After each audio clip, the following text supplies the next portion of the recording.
Thanksgiving is meant to be so much about gratitude. But here's my question. When was the last time you actually told someone how much they meant to you? How grateful you were about them? We think it, we feel it, but we don't always say it. And why is that so hard? And that's what we're going to talk about in this special edition of A Grooving Session with Behavioral Grooves. I'm Kurt Nelson. And I'm Tim Houlihan.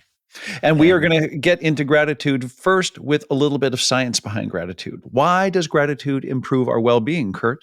Why does it matter? So, there's lots of research that it improves our well-being, it increases happiness, the optimism we have, the relationship satisfaction, lowers stress, and even improves sleep, right? There's a number of great research out there.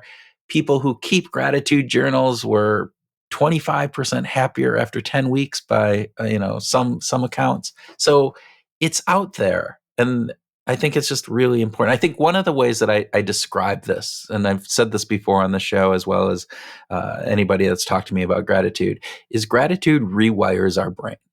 And when we are looking for gratitude, if we have a gratitude journal or trying to keep looking for things to be grateful for, our brain gets rewired to look for those things. And when we look for those things, we see them.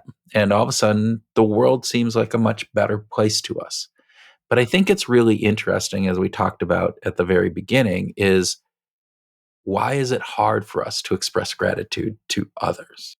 Yeah, well, because we think it's going to be awkward, right? We automatically, and Nick Epley's work on this has underscored this is a lot, because people underestimate how much others are actually going to appreciate being thanked. We think it's going to be awkward, but actually, when we actually do it, it can be deeply meaningful.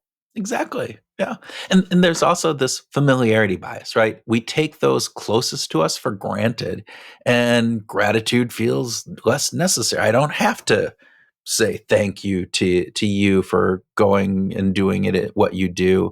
Yet sometimes that impact is greatest, right? Is when you're expressing gratitude to those people who are closest to you for things that they're doing on a regular everyday basis. I often use what I call the This Wonderful Life kind of way of thinking about this idea of, all right, if that person wasn't in your life, how much worse would your life be?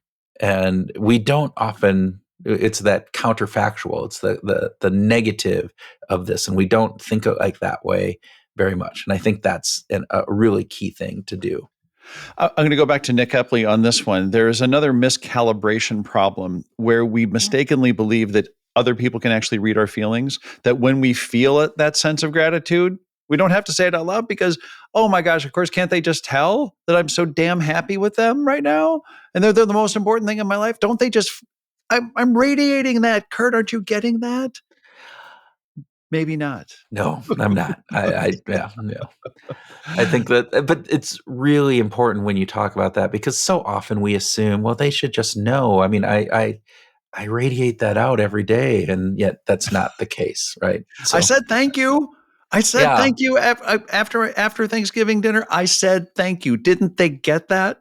Well, maybe I could be a little bit more gushing or just a little bit more specific.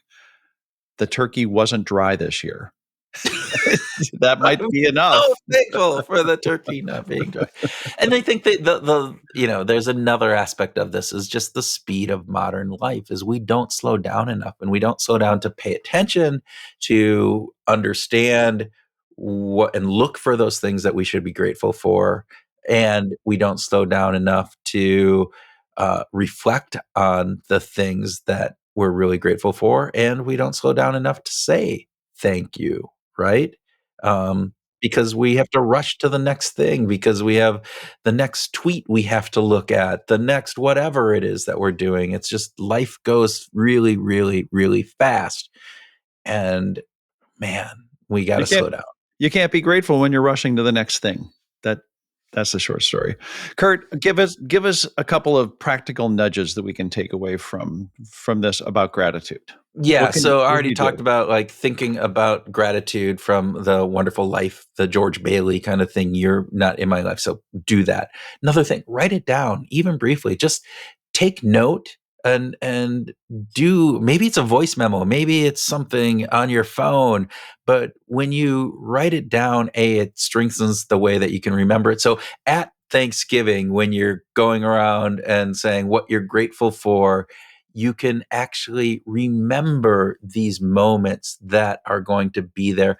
Or you can send a little thank you note to somebody. A handwritten note is fantastic, right? It's this Yes, idea of doing that, even if it's not handwritten, a little email, a little text that just is out of the blue. Here, this is something thankful. Write it down, helps you remember. Also, you can send it that way. That reduces a little bit of the awkwardness too sometimes, like if you don't have to say it face to face, right? absolutely. Um, Gratitude is better when it's specific as opposed to generic. Yes. So concrete words, right? Thanks for always having my back. Um, when we're, in this argumentative family situation, you always pick my side, and that means an awful lot to me, right? Okay. Yep. That's Yeah, good. I you like have that. those, allies that you can count on, or different pieces. But the more that you can be specific, it's like recognition. We talk about this all the time in Mhm. recognition. It's like, oh, thank you for doing a great job. Doesn't have the same impact as thank you for doing X, Y, and Z over this, and here's what that meant. And that's the same thing with gratitude, right? Yeah. Okay. What Eh, else? and I talked about, like, you can write it down and send it, but gratitude really is powerful when you say it in person, right? Verbal thanks. There's a mirror neurons, right? And so, like, when you are being grateful for something that, like, you're expressing the gratitude that you feel, that actually activates those mirror neurons in other people, and so they get that sense of gratitude themselves, right? So, Yeah. um, yeah, You could use I'm just riffing here, but you could use the Thanksgiving table to have like a one toast thing where everyone toasts about something that they're thankful for about another person at the table. right. We talked about this in our gatherings and rituals one, where change that, like, what are you grateful for, to what are you grateful for about another person at this At the table? table. Yes. That's that little switch. Now that gratitude becomes personal, it becomes something that we say out loud in that moment, and hopefully we can grab that up. So, Okay. all right, closing thoughts, Mr. Houlihan.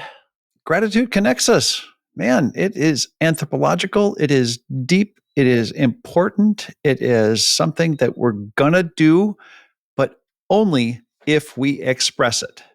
Yeah, It's not, it's because because we're nobody, not mind readers, and we're not that great at reading the gratitude emotion that is seeping out of us with the others around us, those most familiar with us often, right? yep. Yeah, Say that you're grateful, write down that you're grateful, share that you're grateful, just express it. That's the whole thing here. yeah. Okay. So with that, I'm going to leave again groovers with a groove question. Like, who's one person that you can identify that has made a difference in your life that you're grateful for something they've done, big, small, little, doesn't matter, Okay. and go out this week, or maybe wait until Thanksgiving. I don't know when this air is going to get aired, but maybe at Thanksgiving, and make sure that you tell them that you are grateful for what they've done. So it's more of a groove, not question. It's a groove action Action. Yeah. that people Yeah. should take. So, Yeah. all right. And with that, we hope that you've taken something from this episode and use it to go out and find your groove and be grateful for that this week.